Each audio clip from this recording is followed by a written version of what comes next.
संगीत के मधुर सुरों के साथ रेडियो ही आता संग, दिल की बातें सुनाए संगीत कविता वीडियो में। কলেজের মাঠে বসেছিল রুদ্র একা। হাওয়ায় উড়ছিল তার চিন্তার রেখা। হঠাৎ করেই এলো অনুরাধা বই হাতে, চোখে চশমা, চুল খোলা, সুবাস ছিল তাতে। প্রথম কথা একটা হাসি, বলল, তুমি কি কবিতা ভালোবাসো? যেন বাজলো বাঁশি। উত্তর এলো, হ্যাঁ, তবে বলা যায় না, অনেক কিছু শুধু মনে হয়, বলা তো হয় না। ধীরে ধীরে জমল গল্প, বাড়ল দেখা।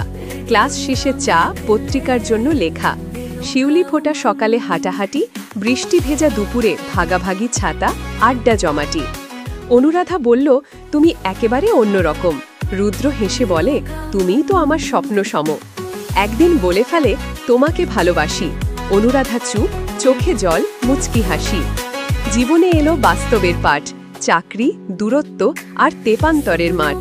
কেটে গেল বছর, যোগাযোগ ক্ষীণ, প্রেম রইল মনে, রইল না প্রতীক্ষার দিন। হঠাৎ একদিন আবার দেখা বই মেলায়, দুজনেই দাঁড়িয়ে মুখামুখি গোধূলি বেলায়। রুদ্র বলল, ফিরে এসো, সব শুরু হোক নতুন করে।